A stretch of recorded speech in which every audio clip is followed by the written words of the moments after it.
சிபிஐட்ட போகும்போது மோடி சட்டப்படி நியாயப்படி நடவடிக்கை எடுக்கிறார் மத்திய அரசு. அதுல அரசியல் லாபம் மோடிக்கு இருக்கு.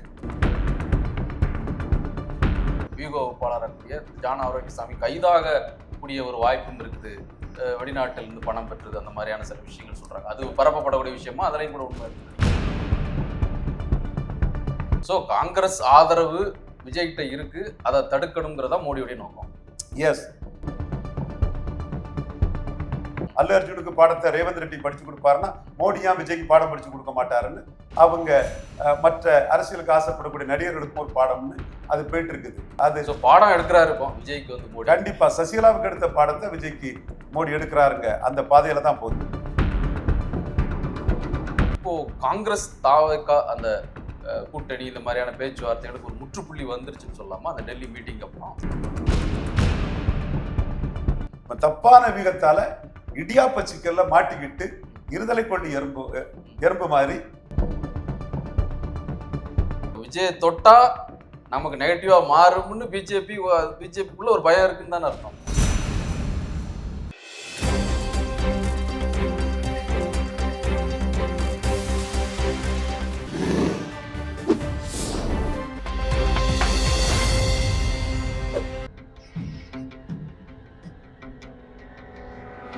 தமிழலை நேயர்களுக்கு வணக்கம். இன்றைய சந்திப்பில் நம்மோடு அரசியல் ஆய்வாளர் திரு ரவீந்திரன் துரைசாமி அவர்கள் அவர்களோடு வரவேற்கிறோம். சார் வணக்கம். வணக்கம் திரவியம். தமிழக வெற்றிக் கழக தலைவர் விஜய் இரண்டாவது முறையாக சிபிஐ முன்னால் ஆஜராயிருக்கிறாரு. பல கேள்விகள் அவர் முன்னால் வைக்கப்படுறதா கேள்விப்படுறோம். இது ஒரு மாதிரி மிகப்பெரிய ஒரு நெருக்கடி அவருக்கு ஏற்படுத்தியிருக்கா, இல்லை அதை கடந்து வந்து கட்சி பணிகளை தீவிரம் காட்டுவார் நினைக்கிறீங்களா? ரொம்ப சிரமமான சிக்கல்ல தான் விஜய் இருக்கிறார். சிக்கல்ல இருக்காரு. ஆமா, தான் தோண்டித்தனமா அரசியல் பண்ணிட்டார். அவருடைய அரசியலுங்கிறது வரும் முன்னே நான் மோடிக்கு எதிர்ப்பாளர், ராகுல் காந்திக்கு ஆதரவாளர்னு வர்றார்.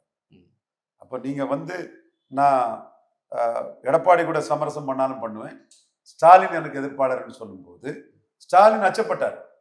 இவர் எடப்பாடி கூட சமரசம் பண்ணிடக்கூடாது, ஒரு பெரிய நட்சத்திர நடிகராக இருக்கிறாரு, ரசிகர் பலம் இருக்குது, ஒரு சமுதாய பின்னணி இருக்கிறது, மத ரீதியான ஜோசப் விஜய் அந்த பின்னணி இருக்குது, நமக்கு ஓட்டு போடக்கூடிய கிறிஸ்தவர்கள், இவரை நாம கை வச்சோம்னா நமக்கு வந்து பெரும் பாதிப்பாயிரும்னு சட்டப்படி செய்ய வேண்டிய ஒரு விஷயத்த திமுக தலைவரும் தமிழக முதல்வராட்டு சட்டப்படி அவரு நடவடிக்கை எடுக்கல.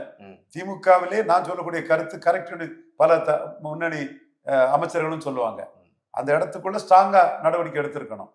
அதுல ப்ரோஸ் அண்ட் கான்ஸை ஆய்வு பண்ணி பார்த்து மு.க. ஸ்டாலின் அவர்கள் நம்ம ஒருவேளையில நடவடிக்கை எடுத்தோம்னா இவர் தாக்கு பிடிக்க முடியாம விஜயகாந்த் அந்த மண்டபத்தை இடிச்சதும் ஜெயலலிதா கிட்ட போய் சேர்ந்தார்ல விஜயகாந்த், அந்த மாதிரி சேர்ந்து கலைஞர் பண்ண தப்பா நம்ம செய்திடக்கூடாதுன்னு நம்ம எதிரிகிட்ட போய் சேர்ந்துருவாருங்கிற ஒரு கணக்கை ஒரு முதல்வரா ஸ்டாலின் எடுத்தது அரசியல் கணக்கு.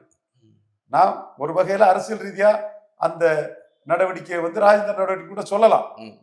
அதான் ஒரு முதல்வரா ஒரு காவல்துறை வச்சிருக்கக்கூடிய ஒரு போலீஸ் அமைச்சரா உள்துறை அமைச்சரா அவர் வந்து கடமையை செய்யல, சட்டம் ஒழுங்கை காப்பாத்தலங்கிறது என்னோட குற்றச்சாட்டு. சரி, இந்த இடத்துக்குள்ள சிபிஐட்ட போகுது.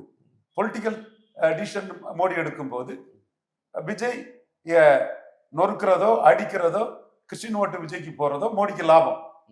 அதுல எந்த ஒரு இதுவும் மோடிக்கு பாதிப்பு வராது, தன்னோட எதிர்ப்பு ஓட்டு தான் பிரியுது. அப்போ சிபிஐட்ட போகும்போது மோடி சட்டப்படி நியாயப்படி நடவடிக்கை எடுக்கிறாரு மத்திய அரசு. சரி, அதுல அரசியல் லாபம் மோடிக்கு இருக்கு. அதாங்க சட்டப்படி நடவடிக்கை எடுக்கிறாருங்கும் போது அரசியல் லாபம் இருக்குன்னா ரெண்டுமே பொருத்தமா இல்லையா? அதனால கேட்கிறேன்.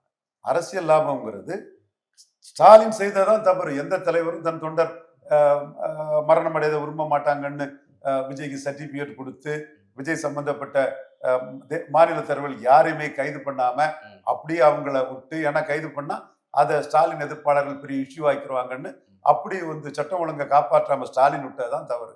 மோடி சட்டம் ஒழுங்கை காப்பாற்றுறது கரெக்ட். இப்போ திட்டமிட்டு அரசியல் லாபத்தோட தான் அந்த நடவடிக்கைன்னு சொல்றீங்களான்னு கேட்கிறேன். நியாயமான நடவடிக்கை இருக்கு. அந்த அரசியல் லாபம்ங்கிறது சசிகலாவை அடிச்சது மாதிரி தனக்கு 29 நஷ்டம் வராத அளவுக்கு உச்சகட்டமா போறதுக்கும் வாய்ப்பு இருக்கு. இல்ல இன்னொரு சில செய்திகள் இப்ப நம்ம காலையில கேள்விப்படுறோம். அவர் வியூக வகுப்பாளராக கூடிய ஜான் ஆரோக்கியசாமி கைதாக கூடிய ஒரு வாய்ப்பும் இருக்குது. வெளிநாட்டில் இருந்து பணம் பெற்றது அந்த மாதிரியான சில விஷயங்கள் சொல்றாங்க. அது பரப்பப்படக்கூடிய விஷயமா அதுலயும் கூட உண்மை இருக்குன்னு நினைக்கிறீங்களா? இது தொடர்பா தொடர்பா வளையத்துக்குள்ள சிபிஐ வளையத்துக்குள்ள இது விசாரணைக்குள்ள வராரு. தொடர்பா ஒரு பெரிய ஒரு விசாரணையை வந்து மத்திய அரசோட எல்லா ஏஜென்சியும் இதை பண்றாங்க. ஓ. ஐபி, ரா, சி எல்லாமே இதுக்குள்ள உளவு நிறுவனங்கள் அவ்வளவுமே இதுக்குள்ள களத்துக்குள்ள இறங்கியிருக்கிறாங்க. சரி. ஏன்னா விஜய் வந்து 2024 அரசியல் களத்துக்குள்ள வரார். வரும்போது சிஐஏ எதிர்ப்புன்னு டிஎம்கே இன்க்ளூசிவ் காங்கிரஸ் அலையன்ஸுக்கு சப்போர்ட் பண்றாரு. அவர் சிஏ எதிர்ப்புன்னு சொல்றது கேரளாவிலே 19 எம்பி காங்கிரஸ் யூடிஎஃப்க்கு வர்றதுக்கு ஹெல்ப் பண்ணிருக்கு. ரிப்போர்ட் வந்து இவர் சொன்னதுமே சிஏ எதிர்ப்புங்கிறதுல முஸ்லீம் ஓட்டுகள்லாம் ரொம்ப கம்யூனிஸ்டுக்கு போகாம காங்கிரஸுக்கே போனதாட்டு ஐபி ரிப்போர்ட் வந்து டெல்லிக்கு போயிருக்குது. அதே போல தமிழ்நாட்டிலும் இவர் திமுக ஆதரவு அணி ஜெயிக்கட்டுன்னு சிஏ எதிர்ப்புன்னு சொன்னது தெளிவா வந்து 39 தொகுதிகளிலையும் வாக்கு சிதறாம விஜய் மீது பற்றுதல் கொண்டவங்க ராகுல் அணிக்கு போட்டதாட்டு தகவல்கள் வருது. ஒருவேளையில இவர் கண்டஸ்ட் பண்ணியிருப்பாருன்னா, திருவனந்தபுரத்துல இவர் நின்று இருப்பாருன்னா, பிஜேபி சார்பா ராஜீவ் சந்திரசேகர் 2 நாயர்ல பாஜக நாயர் ஜெயித்திருப்பாரு. ஒரு மத்திய அமைச்சராட்டம் ஆயிருப்பாரு. இவங்க சௌமியா அன்புமணி தர்மபுரியில ஜெயித்திருப்பாங்க. இந்திய அலையன்ஸ் இல்லாம மாணிக் தாகூர் தோத்து விஜய் பிரபாகரன் அவர் ஒரு யங் ஸ்டார், அவர் விஜயகாந்துக்கு பையன், அவருக்குன்னு ஒரு பெரிய வேல்யூ இருக்கு மக்கள் மத்தியில். அவர் வந்து ஜெயித்து அவர் ஒரு பெரிய லெவலுக்கு வந்திருப்பாரு. அதாவது ராகுல் காந்திக்கு ஒரு சீட்டு அடிபட்டு இருக்கும்.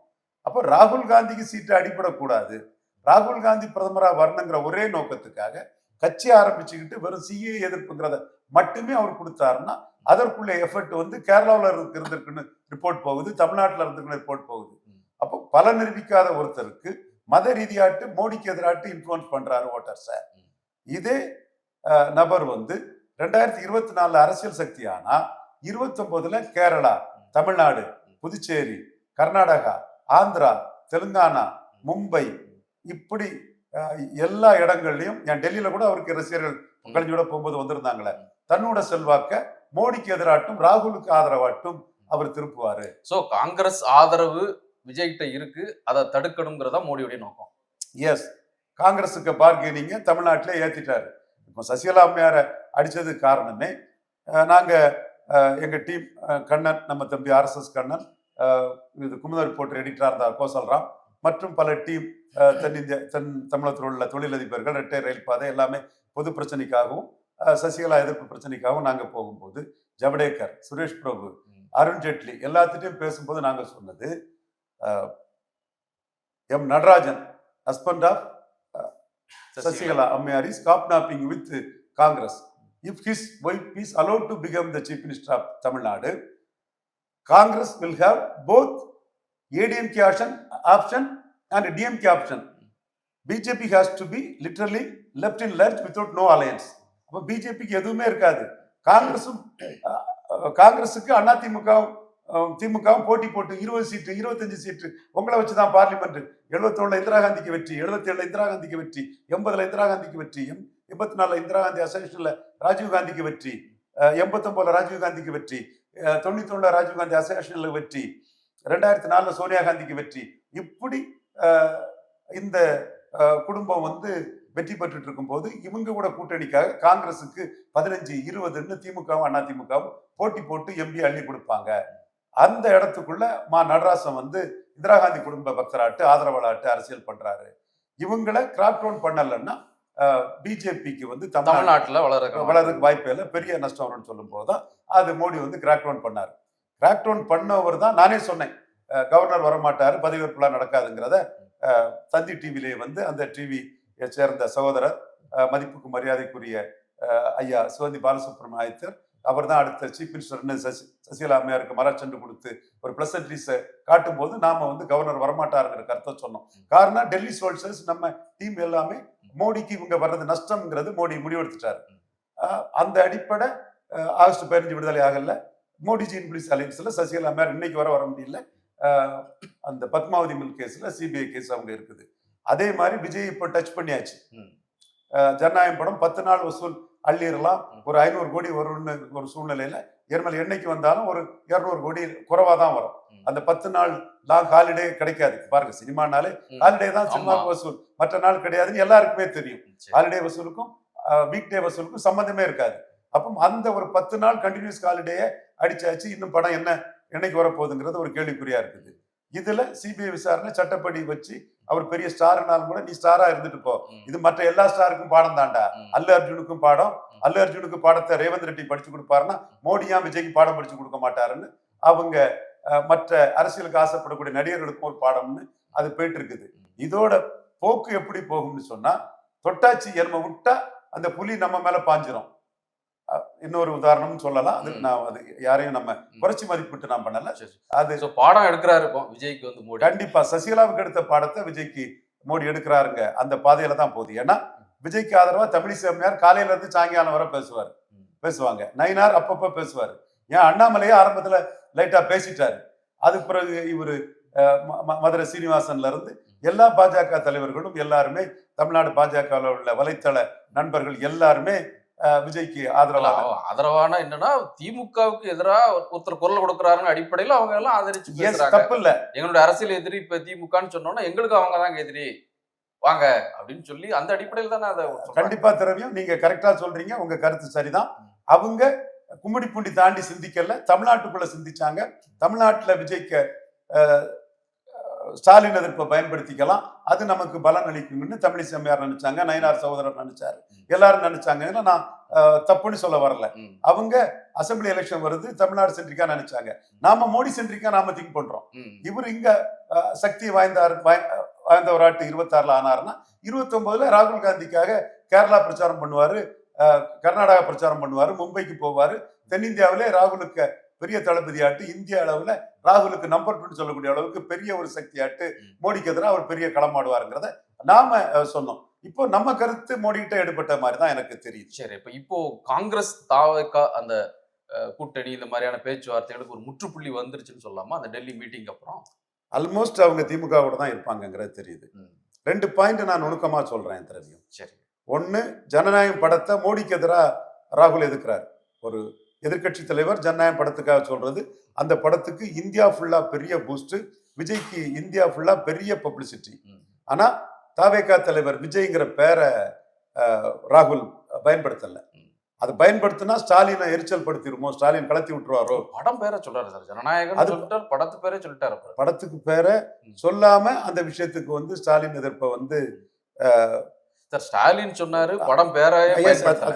ஆனா ராகுல் வந்து ஜனநாயகன்ங்கிற அந்த படத்தோட டைட்டில் சொன்னாலே விஜய் சீமான் படத்துக்கு பேரையும் சொல்றாரு. தம்பி தன்னை சீமான் மீண்டும் சொல்ல மாட்டாரான்னு ஆசை வந்துட்டு என்னவோ தெரியல. அவரு விஜய் பேரையும் சொல்லிதான் சொல்றாரு சீமான். ராகுல் வந்து அந்த இடத்துக்குள்ள ஸ்டாலின் அஃபண்ட் ஆயிடக்கூடாதுங்கிறதுக்காக தாவேகா தலைவர் விஜய்க்கு இன்னும் அந்த இம்பார்ட்டன்ஸ் கொடுக்கல. ஒண்ணு. ரெண்டாவது, ஏசிசி தீர்மானம் ஆட்சியில பங்கு வேணுங்கிறத இன்சிஸ்ட் பண்ணிருக்கலாம். சோ ஆட்சியில பங்குன்னு ஏசிசி ஒரு தீர்மானம் போட, ஸ்டாலின் ஆட்சியில பங்கு இல்லைன்னு சொல்லி தேமுதிகவுக்கு ஒரு 12 சீட்டு அல்லது 14 சீட்டு இரட்டை இலக்கத்துல தேமுதிகவுக்கு, மற்ற வரக்கூடிய மற்ற கட்சிகளுக்கு, ஓபிஎஸ் போன்றவங்களுக்கு கொடுத்துக்கிட்டு காங்கிரஸை கலத்தி விட்டுட்டாருன்னா காங்கிரஸ் வந்து தெருவில் நிற்க வேண்டிய ஒரு சூழ்நிலைக்கு ஆயிரும். சோ அந்த இடத்துக்குள்ள திமுக கூட்டணியை விட்டுறக்கூடாது. அந்த முடிவை காங்கிரஸ் இன்னைக்கு எடுத்திருக்கிறாங்க. அப்போ இன்னைக்கு விஜய் அலையன்ஸுக்கு பிரவீன் சக்கரவர்த்தியும் மாணிக் தாவரை தவிர யாரும் இல்லை. சசிகாந்த் செந்திலும் இவங்க ஜோதிமணியும் கூட திமுக அலையன்ஸுக்கு போயிட்டாங்க. அப்போ சிதம்பரம் திமுக அலையன்ஸ், திருநாக்கரசு அண்ணன் திமுக அலையன்ஸ், கார்த்திக் சிதம்பரம் திமுக அலையன்ஸ், பெரும்பான்மையான எம்எல்ஏக்கள் திமுக அலையன்ஸ், எம்பிக்கள் திமுக அலையன்ஸ், மல்லிகார்ஜுன கார்கே அந்த இடத்துக்குள்ள திமுக அலையன்ஸ் தான் பெட்டர் அவர் நினைக்கிறாரு. கார்கேக்கு என்ன ஆசை இருக்குன்னா, ஏதாவது பிரச்சனை வந்துடாதா? 69ல பிரசிடென்ட் எலெக்ஷன்ல இந்திரா காந்தி சஞ்சீவ் ரெட்டியை ப்ரப்போஸ் பண்ணிட்டு கிரியை ஏத்து பண்ணும்போது காங்கிரஸே உடஞ்சது இல்லையா? அந்த மாதிரி பிஜேபிக்குள்ள ஏதாவது பிரச்சனை வந்துடாதா? நம்ம மதசார்பற்ற சக்திகளோட ஒரு காமன் பிரைம் மினிஸ்டர் கேண்டிடேட் ஸ்டாலினுக்கு 22 எம்பி ஆதரவோட நம்ம உட்கார்ந்துடலாமாங்கிற ஆசை வந்து அகில இந்திய காங்கிரஸ் தலைவர் மல்லிகார்ஜுன கார்கேக்கு இருக்குது. அவர் முழுக்க திமுக கூட்டணி தான் இருக்குங்கிறத தெளிவா சொல்றாரு. அப்ப இதை மீறி அந்த கூட்டணி முடிச்சுட்டு வந்தா அப்புறம் விஜய்கிட்டையும் பேரம் பேச முடியாது. இங்க இருந்துகிட்டு தான் விஜய்கிட்டையும் 117 என்ன நீ எதிர்பார்க்கணும் அந்த பேரத்தை பேச முடியும். திமுக இருக்க இடத்த விட்டு கலத்தி விட்டுட்டாங்கன்னா சர்க்கஸ்ல ஒரு இதுல இருந்து இன்னொருக்கு தாவர மாதிரி அது அது புடி கிடைச்சாதான் தாவணும், புடி கிடைக்கலன்னா பொத்துனி அந்த இடத்துல விழ வேண்டியது இருக்கும். அப்போ இருக்கிற திமுகவுக்குள்ளே இருந்து அவங்க பொலிட்டிக்ஸ் பண்றாங்க. சீட்டு வேணா அதிகம் உயர்த்தி கேட்பாங்களே தவிர ஆட்சியில பங்குன்னெல்லாம் நெருக்கடி கொடுக்கக்கூடிய அந்த அந்த இடத்த விட்டு அவங்க கடந்து போயிட்டாங்க. அது இந்திய அளவிலே இண்டி கூட்டணியை காலி பண்ணிடும்.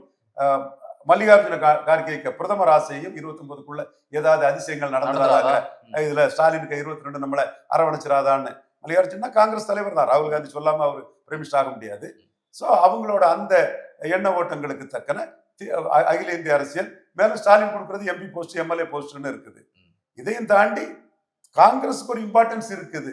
நாங்க டேக்கன் ஃபார் கிராண்டட் இல்ல, நாங்களும் இருந்தாதான் நீங்க ஜெயிக்க முடியும் அப்படிங்கிற விஷயத்தான் அவங்க திரும்ப அதான் சொல்றாங்க. அவ்வளவுதான். அதுக்கு விஜய் ஆப்ஷனா பயன்படுத்துறது. நான் இது ஒரு காங்கிரஸ் நிலைமை ஒரு பக்கம். ஆனா விஜய்க்கான எல்லா கதவும் அடைக்கப்பட்ட மாதிரி தான் ஒரு சூழல்னா இப்போ அவர் கூட யாரும் சேர கூட்டணிக்கு போறதுக்கோ அதுக்கான ஒரு வாய்ப்புகள் இல்லாத மாதிரியான ஒரு சூழல் தெரியுது. அதாவது யானைக்கு அறம்னா குதிரைக்கு குர்றங்கிற மாதிரி வியூகம் பண்ணாங்க. ரஜினிகாந்துக்கு எது பொருந்துச்சோ அது விஜய்க்கும் பொருந்துன்னு விஜயை குளிர்விக்கிறதுக்கு ஜான் ஆரோக்கியசாமி குழாய் அடிச்சாரு. விஜய் புரியணும், நம்ம கிட்ட சில கோடிகளை வாங்கிட்டு தான் நம்மளை கல்ட்டுன்னு கலட்டுறானே தவிர அவனுக்கு உண்மையா சொல்லல. அவன் நம்மளை முகசூதி பண்ணாதான் நம்ம முதல் தவணை பணத்தை கொடுத்து 2வது தவணை பணத்தையும் நம்ம சாங்ஷன் பண்ணுவோங்கிறதுக்காக தான் சொல்றாங்கிறத புரியணும். பல நிரூபிக்காத விஜய்க்கு கூட்டணி வரும்னு ஜான் ஆரோக்கியசாமி நினைச்சாரு. ஃபர்ஸ்ட்ல சீமான்ட்ட போனாரு. விஜய்க்கு 20 விழுக்காடு ஓட்டு இருக்கு, நீங்களும் விஜயும் சேர்ந்துட்டா சுனாமி சுனாமி சுனாமின்னு கதையை விட்டாரு. இப்ப எனக்கு 8.2 விழுக்காடு பார்லிமெண்ட்ல நான் எடுத்திருக்கிறேன். நீ ராகுல் காந்தி தான் பார்லிமெண்ட், எனக்கு 4 கூட வராதுன்னு நான் நீ உன் கருத்தை மீறி எங்க அண்ணன் ரவீந்திர அண்ணன் சொன்ன மாதிரி நான் 8க்கு மேல எடுத்துட்டேன். 10 வரை வரும் நான் சொன்னேன், 8க்கு மேல நான் எடுத்துட்டேன். அப்போ இப்போ பல நிரூபிச்ச என்னையும் பல நிரூபிக்காத விஜயும் கம்பேர் பண்றியப்ப உனக்கு என்ன நியாயமா இருக்குன்னு டக்குன்னு தம்பி விஜய் என்ன ஆதரிக்கணும்னு அவர் சொன்னார். தம்பி என்ன சிஎம்மா சொன்னா நான் ஏத்துக்கிறேன்னாரு. பெரியார் அதெல்லாம் சண்டை ஓடட்டு. ஆனா அதுக்கு முன்ன இந்த கருத்து தான் அங்க இருந்தது. அடுத்து திருமாவளவனை எதிர்பார்த்தாங்க. திருமாவளவனுக்கு வாழ்த்து, நீ பன்னீர் தெளி, நான் சந்தனம் பூசுறேன். அவர் என்ன சொல்லிட்டாரு, ஆதவர்ஜுனா என்ன ஏன் சிஎம்மா சொல்லல. அப்ப நான் திமுக விட்டு வரமாட்டேன், வெற்றி கூட்டணியில இருக்கேன், வரணும்னா என்ன சிஎம்மா சொல்லுங்க வரேன்ட்டு. அப்போ 2 சிஎம் கேண்டிடேட்ல பல நிரூபிக்காத விஜய் அவுட்டு. அடுத்து காங்கிரஸ், இங்கேயும் காங்கிரஸ் விஜயை காட்டி அங்க பார்கெயின் பண்றானே தவிர அதை விட்டு வர்றதுக்கு வாய்ப்பு இல்லை. அடுத்து டிடிவி தினகரன், அவரு பேசினதை மாத்திக்கிட்டு இப்போ என்டிஏக்கே போயிருவாரு. அமித்ஷா பேசி முடிச்சுட்டாரு, ஒரு ரிலக்டண்டா எடப்பாடியும் சம்மதிச்சுட்டாரு. காரணம் கேபி முனுசாமி தினகரனுக்கு ஆதரவா வராரு, தங்கமணி வராரு, வேலுமணி வராரு, முக்குலத்தோர் நிர்வாகிகள்லாம் வராங்கன்னு சொல்லும் போது அதுவும் ஓரளவு 95% செட்டில் ஆகுங்கிற மாதிரி ஒரு சூழல் இருக்குது. அடுத்து ஓபிஎஸ் அவர் இங்க பேரத்தை பண்ணலாம், இங்கேயும் அங்கேயும் பேரத்தை பண்ணலாம். அது எங்க தெரியல. அங்க எடப்பாடி கதை அடைச்சிட்டாரு, மோடியே கதை அடைச்சிட்டாரு. அப்போ அவருக்கு 2 ஆப்ஷன் இருக்கு, டிஎம்கே ஆப்ஷனும் டிடிவி ஆப்ஷனும் இருக்குது. செங்கோட்டையும் எப்படியாவது எடப்பாடிக்கு எதிராக ஓபிஎஸ் கொண்டு வரதான் பார்ப்பாரு. அதுவும் ரிமோட் சான்ஸ்ல தான் இருக்குது. ஸோ பல நிரூபிக்காத ஜான் பாண்டியன் என்டிஏக்குள்ள போயிட்டாரு, கிருஷ்ணசாமி மட்டும்தான் இப்ப ஃப்ரீயா இருக்காரு. ஸோ பல நிரூபிக்காத விஜயால கூட்டணி அமைக்கிறது சிரமம். 1 விழுக்காடு கொண்ட கட்சி கூட வரமாட்டாங்கன்னு நான் சொன்னேன், ஞாபகம் இருக்குதா உங்களுக்கு? சீமான் தான் கிண்டல் அடிச்சாரு, தம்பி விஜயகாந்தாவது 8, 10, 5 ஓட்டை நிரூபிச்சாரு, மக்கள் நல கூட்டணி அமைச்சாரு, அவங்க கூட யாரும் வரமாட்டாங்கன்னு 2 வருஷத்துக்கு முன்ன சொன்னாரு. அப்ப நீங்க புலியை பார்த்து பூனை சூடு போடக்கூடாது, காண மயிலாட கண்டிருந்த வான்கோழி ஆடக்கூடாது. அந்த ஆட்டத்தை ஜான் ஆரோக்கியசாமி ஆடினாரு, இப்ப யாரும் இல்லாம இருக்கிறாரு. அன்னைக்கு ரஜினிகாந்த் வரும்போது இதே டிடிவி ரஜினி சிஎம்மா சொல்றதுக்கு தயாரா இருந்தாரு, கமல்ஹாசன் தயாரா இருந்தார். அங்கேயும் சிக்கல் கமல்ஹாசன் நான் தான் பேசினேன் கமல்ஹாசன் ரஜினி சார்பா, நீங்க செல்வாக்கான எம்எல்ஏ தொகுதி எல்லாம் எடுத்துக்கணும்னு கமல்ஹாசன் சொல்லும் போது கமல்ஹாசனுக்கு ஈகோ வந்துச்சு. நீங்க என்ன இடையில பேசுறது, தப்பா சொல்ல மாட்டேன், என் நண்பன்கிட்ட நான் பேசிக்கிடுவேன், புகாரியூர் ரவீந்திரன் துரைசாமின்னு கேட்காம கேட்டுட்டாரு. அவர் என்ன எதிர்பார்த்தாரு, ரஜினிக்கு 60 சீட்டுன்னா தனக்கு 40 சீட்டு 60-40 எதிர்பார்த்தாரு. நான் ஒரு 10% சீட்டு 234ல கொஞ்சம் குட்டி ஒரு 30 சீட்டு அவர் நல்லா ஓட்டெடுத்த டி நகர், மயிலாப்பூர் இதெல்லாம் கொடுத்துக்கிட்டு உங்களுக்கு நஷ்டம் இல்லைன்னு சொல்லி ஒரு வியாபார கணக்கை கொண்டு அங்க செயல்படுத்தலாம்னு நினைச்சா, அவர் 3 சீட்டு ரஜினிக்குன்னா 2 சீட்டு தனக்குன்னு கேட்டாரு. என்ன மனசுல சொன்னாரு, நான் பலம் நிரூபிச்சாச்சு, ரஜினிக்கு பலம் என்னன்னு எனக்கு தெரியாதுங்கிற கருத்தை தான் மனசுல வச்சு சொன்னார். பட் தினகரன் அந்த இடத்துக்குள்ள ரஜினி ஏத்துக்கிட தயாரா இருந்தாரு. கமலஹாசனும் சிஎம் ஏத்துக்கிட தயாரா இருந்தாரு. இப்ப விஜய் சிஎம் ஏத்துக்கிறதுக்கு கிருஷ்ணசாமி தவிர வேற யாரும் தயாரா இல்லை. இதுதான் நிலைமை, இப்போதைக்கு இதுதான் நிலைமை. இதப்போதேதான் நிலைமை. நம்ம இதுதான் தொடர்ற மாதிரி தெரியுது. இதுவும் தொடர மாதிரி தான் தெரியுது. சரி. அப்போ விஜய் வந்து பாசிட்டிவா வந்திருப்பாருன்னா அந்த பிரச்சனை இருந்திருக்காது. சரி. நாம சகாதேவ மாதிரி சொன்னோம், 239 போடுங்க போடுங்க போடுங்கன்னு சொன்னோம். அனுகூல சத்ரு அந்த மாதிரி. அனுகூல சத்ருங்கிறது நெகட்டிவ். நம்ம வந்து சகாதேவன் நல்லதான் சொல்லுவோம். நம்ம வந்து கில்லி மாதிரி எதிர்த்து அடிச்சு தள்ளிடுவாங்க. அனுகூலம் எல்லாம் கிடையாது, டெமாலிஷன் தான் தெரியும். டெமாலிஷன் தான் ஜான ஆரோக்கியசாமிக்கு நம்ம டெமாலிஷனை பற்றி தெரியும். ஓகே, அது வேண்டாம். நீதி நியாயம் கடவுள் இருந்தாதான் எதுவும் நடக்குமே தவிர யாரும் we cannot do and undo things. But மோடிக்கு எதிராக அவர் 29 எதிராக வருவாருங்கிறத மோடி கிட்ட அலர்ட் பண்ணது நாம தான். எனிவே இப்போ அவர் பாசிட்டிவா 24 வந்திருப்பாருன்னா நீ பலம் தெரிஞ்சிருக்கும். மோடியும் தனக்கு எதிரானவர் நினைச்சிருக்க மாட்டாரு, ராகுல் காந்தி கால் நினைச்சிருக்க மாட்டாரு. தப்பான விகத்தால இடியாப்ப சிக்கல்ல மாட்டிக்கிட்டு இருதலை கொள்ளி எறும்பு மாதிரி அவர் மேல பற்றுதல் உள்ள ரசிகர்கள் அவர் மேல அபிமானப்படுவார். எனக்கு அந்த அந்த ரசிகனோட உணர்வு எனக்கு தெரியுது. அவனை நான் குறை சொல்லல. விஜய்க்காக எதுவுமே அவனால பண்ண முடியல, பாசம் தான் காட்ட முடியுது. ஒரு மத்திய அரசு ஒரு ஆர்ப்பாட்டம் இருக்கா, ஒரு ஏதாவது இருக்கா? ஒண்ணுமே இல்லை. சோ தன் வலியும் துணை வலியும் மாற்றான் வலியும் தூக்கி செயலுங்கிற வள்ளுவர் வாக்க புரியாம ஜான ஆரோக்கியசாமியோட தவறான ஆலோசனைகளால முகஸ்துதி பண்ணதை அந்த நம்பி வந்து விஜய் வந்து இன்னைக்கு அக்யூஸ்ட் ஆவாரா, யாரெல்லாம் அக்யூஸ்ட் ஆவாங்கிறதெல்லாம் பெரிய ஒரு கேள்விக்குறியா வந்து. இன்னொரு பக்கம் 23ஆம் தேதி மோடி இங்க வராரு. தேசிய ஜனநாயக கூட்டணியுடைய கூட்டம், பரப்புரை கூட்டத்தை தொடங்குறாங்க அப்படிங்கிற விஷயத்த சொல்லிக்கிட்டே இருக்கிறாங்க. ஸோ உறுதிப்படுத்தப்பட்ட கூட்டம், அதுல யாரெல்லாம் அந்த மேடையில இருக்கக்கூடும் நினைக்கிறீங்க? எடப்பாடி, நயனார் நாகேந்திரன் அதிமுக பாஜக, ஏசி சண்முகம், பாரிவேந்தர், ஜான் பாண்டியன் இங்க வந்துட்டாரு. சரி. தேவநாதன் யாதவ் அவர் இல்ல, சிறையில் இருக்கிறாரு. போய் தனியரசு சந்திச்சிருக்காரு. தனியரசு சந்திச்சு அவர் வந்துடுறாரு. அந்த மேடையில தனியரசுக்கு இடம் உண்டு, ஒரு சீட்டும் கொடுக்க வாய்ப்பு இருக்கு. அன்புமணி விட்டீங்க. அன்புமணி அதிமுக சார்பா எடப்பாடியில இருந்து ஆரம்பிக்கிறாரு. எடப்பாடியின் வெற்றிக்கு அன்புமணி முக்கியம், வட தமிழகத்தின் எதிர்கட்சி தலைவராக அன்புமணி முக்கியம்.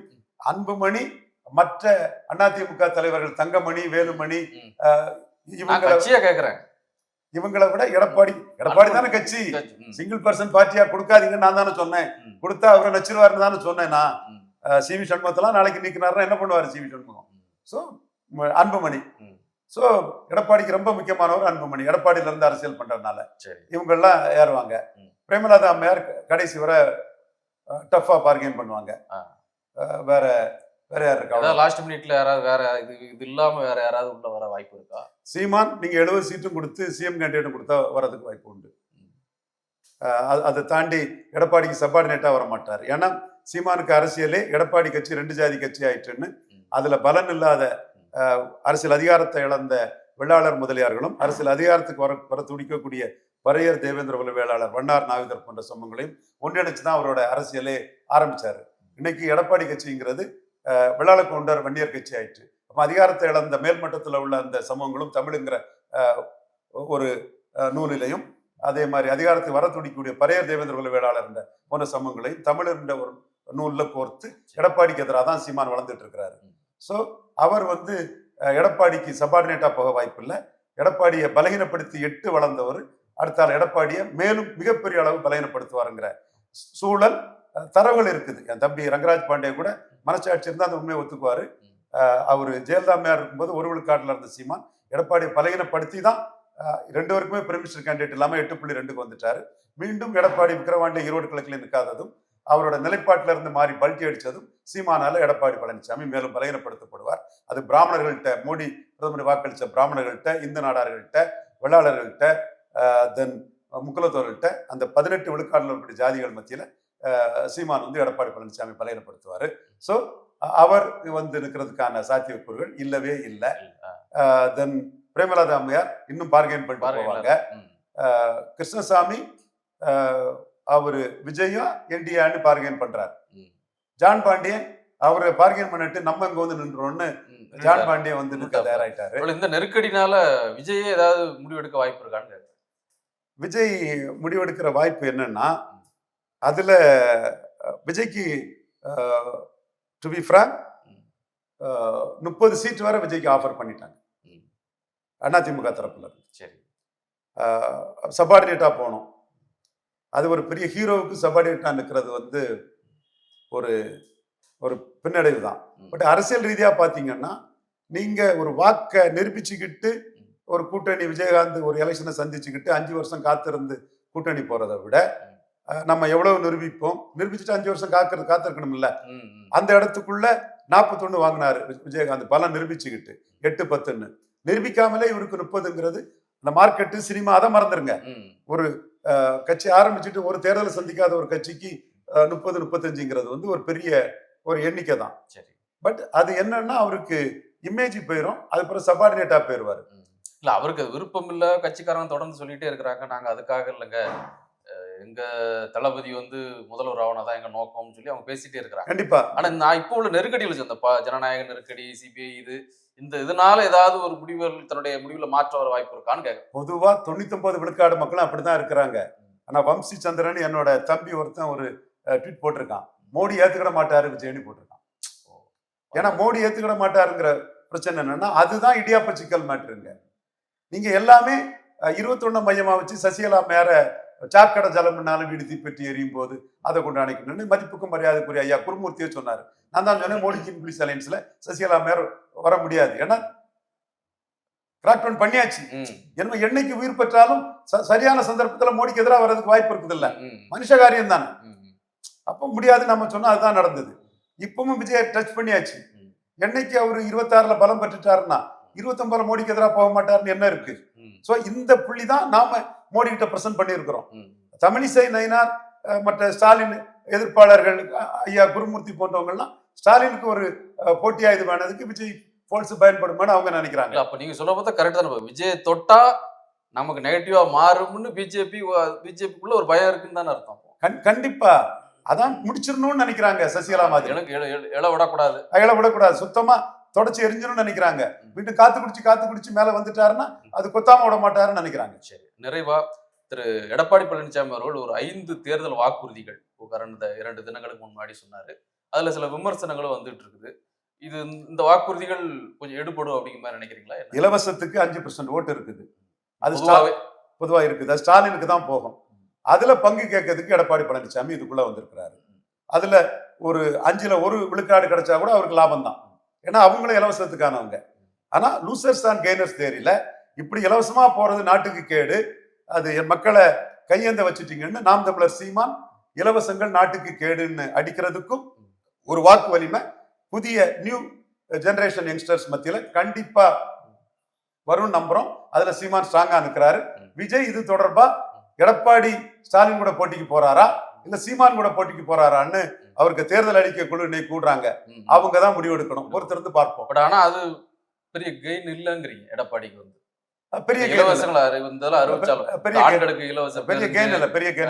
2000 1000 போல கூடுதலா 2000 பெரிய கெயின் இல்ல. ஸ்டாலினுக்கு 5 விழுக்காடு கெயின் வருது. அதுல 1 விழுக்காடையாவது குறைச்சிடலாமான்னு பாக்குறேன். இன்னொரு இன்னைக்கு வரும்போது கேள்விப்படுறோம் திரு வைத்திலிங்கம் திமுகவில் இணையறாரு அப்படிங்கிற மாதிரி. நீங்க தான் கேள்விப்பட்டீங்களா? தலைவர் மனோஜ் பாண்டியன் இணைஞ்சாரு. வைத்திலிங்கம் ஓபிஎஸ் கூட நின்று கம்பைண்டா களமாடுவார் தான் நான் நினைக்கிறேன். ஒருவேளையில ஓபிஎஸ்க்கு பார்கெனிங்க அடிக்கிறதுக்கு அரசியல் களத்துக்குள்ள there is no place for sentiments in politics. ஓபிஎஸ்க்கு பார்கெனிங்க அவரு டிவிகே கூட போவாருன்னு திமுக தரப்புல ஒரு கணக்கு போட்டாங்கன்னா அவங்க மனோஜ் பாண்டியனை சேர்த்தது மாதிரி வைத்திலிங்கத்தையும் சேர்க்கலாம். காரணம் வந்து எந்த கட்சியும் தங்களுக்குள்ள லாபத்தை தான் பார்ப்பாங்க. அந்த வகையில ஏற்கனவே வந்து ஓபிஎஸ் வந்து அவங்க இவரு மனோஜ் பாண்டியனை சேர்க்கறது மூலமாட்டு எங்களுக்கு எங்க கட்சி நன்மை தான் முக்கியம், நாங்க தோத்த தொகுதி அங்க மனோஜ் பாண்டியன் தான் எங்களுக்கு லாபம் கிடைக்குங்கிற ஒரு முடிவு எடுத்துட்டாங்க. அதே மாதிரி இதுவும் தோத்த தொகுதி ஒரத்தநாடு. அதனால இவர் வந்தா சேர்க்கலாம். பட் எனக்கு என்னமோ அவங்க ஒரு சாலிடாரிட்டிக்காக ஒன்னா நின்று தான் அந்த பொலிட்டிக்ஸை பண்ணுவாங்கன்னு நினைக்கிறேன். பன்னுட் ராமச்சந்திரன் ஒரு முக்கியமானவர். அவங்க பாஜக எதிர்ப்புல பண்ருட்டியார் உறுதியா இருப்பாரு. ஸோ இவங்களை பொறுத்தளவுல ஒன்னா நின்று ஒரு முடிவு எடுக்கிறது கூடுதல் பலத்தை கொடுக்கும். பார்ப்போம்.